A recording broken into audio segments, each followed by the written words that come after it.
이사야 11장 6절에서 10절까지의 말씀을 한 목소리로 받들어 읽겠습니다. 그때에 이리가 어린 양과 함께 살며 표범이 어린 염소와 함께 누우며 송아지와 어린 사자와 살진 짐승이 함께 있어 어린아이에게 끌리며 암소와 곰이 함께 먹으며 그것들의 새끼가 함께 엎드리며 사자가 소처럼 풀을 먹을 것이며 젖먹는 아이가 독사의 구멍에서 장난하며 젖된 어린아이가 독사의 굴에서 손을 넣을 것이라.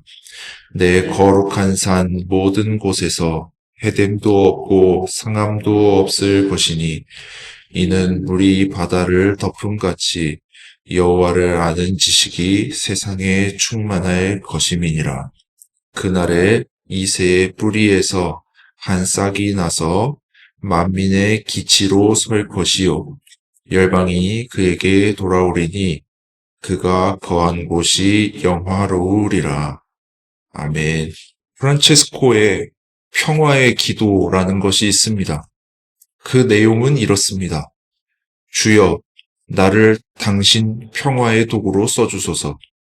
미움이 있는 곳에 사랑을, 다툼이 있는 곳에 용서를, 분열이 있는 곳에 일치를, 오류가 있는 곳에 진리를, 의욕이 있는 곳에 믿음을, 절망이 있는 곳에 희망을, 어둠이 있는 곳에 광명을, 슬픔이 있는 곳에 기쁨을 심게 하소서. 우리가 살아가는 이 세상은 갈등이 넘쳐나고 있습니다. 그 중에 가장 대표적인 예가 바로 정치 갈등일 것입니다. 잘못된 것을 바로잡는 것은 좋은데 요즘 언론을 보면 상대편에 있는 사람을 은근히 깎아내리는 모습마저 보입니다. 잘못된 것은 바로잡더라도 잘못된 것을 따르는 사람에 대해서는 불쌍히 여기는 마음이 바로 그리스도인이 가져야 할 마음이라고 생각합니다. 근데 참 안타까운 것은 교회 안에서도 갈등이 있는 것을 봅니다. 실로 마지막 때가 가까이 왔음을 느낍니다. 예수님께서는 마지막 때에 일어날 일에 대해서 말씀해 주신 적이 있는데요. 그 중에는 이런 말씀도 있습니다. 마태복음 24장 10절입니다. 그때 많은 사람이 실족하게 되어 서로 잡아주고 서로 미워하겠으며 이런 일이 세상에서 빈번하게 일어나고 있을 뿐만 아니라 심지어 교회에서도 흔히 일어나고 있으니 얼마나 안타까운 일인지 알 수가 없습니다. 우리는 세상에서 그리고 교회에서 이런 일이 일어나지 않도록 기도하기를 원합니다.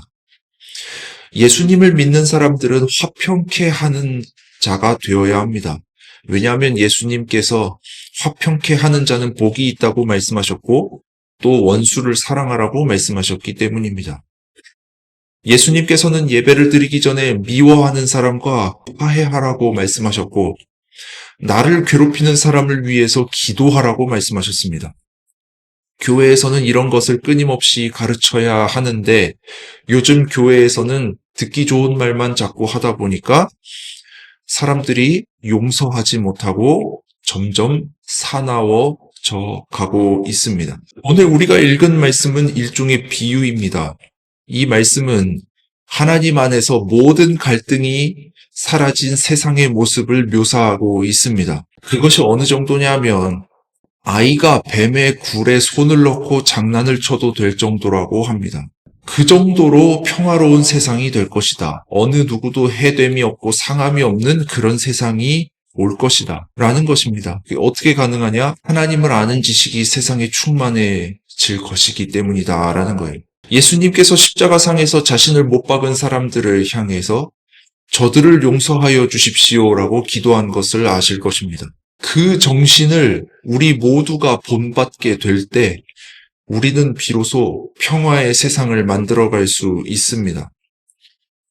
시편 120편을 보면 예수님이 보여준 용서의 정신이 무엇인지를 알 수가 있어요. 이 시편 120편을 보면 하나님께서 환난 날에 나를 구하셨다는 말로 시작을 합니다. 참 좋은 일이죠. 하나님께서 나를 환난 중에 구원하셨다.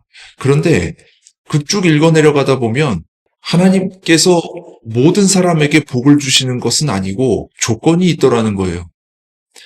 그 조건은 다툼을 피하고 화평을 추구해야 한다는 거예요. 시편 120편 7절 말씀입니다. 나는 화평을 원할지라도 내가 말할 때에 그들은 싸우려 하는도다. 하나님께 부르짖는다고 해서 다 복을 받는 것은 아니더라라는 거예요. 복 받는 사람은 따로 있는데 그것은 바로 나를 미워하는 사람과 더불어 잘 살며 화평을 추구하는 사람이더라라는 거예요. 내가 화평을 원할지라도 상대방은 계속 나에게 시비를 걸고 싸우려고 했다. 그래서 내가 너무 괴로워서 하나님께 기도를 드렸다. 그랬더니 하나님께서 내 기도를 들어주셨다. 이게 시편 120편의 내용이에요. 이것은 세상 사람들이 도무지 이해하지 못할 일입니다. 어떻게 나와 더불어 싸우려고 하는 사람과 화평할 수 있겠습니까? 하지만 우리는 그렇게 살아야 하는 명령을 받은 사람들입니다. 성경은 화평하기를 힘쓴 후에 어려운 일이 생기면 하나님께 기도하라고 말합니다. 그럴 때 비로소 하나님께서 응답하실 것이라고 시편 기자는 말하고 있습니다.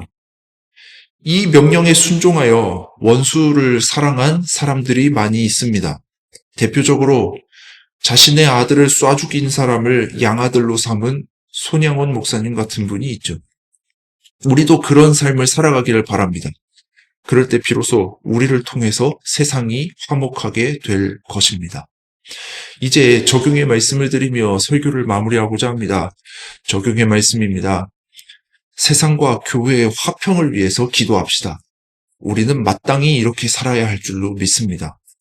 우리의 기도를 통해서 그리고 우리의 그 화해 제스처를 통해서 이 세상이 화목해지고 평화로워지는 놀라운 은혜가 있기를 간절히 소원합니다.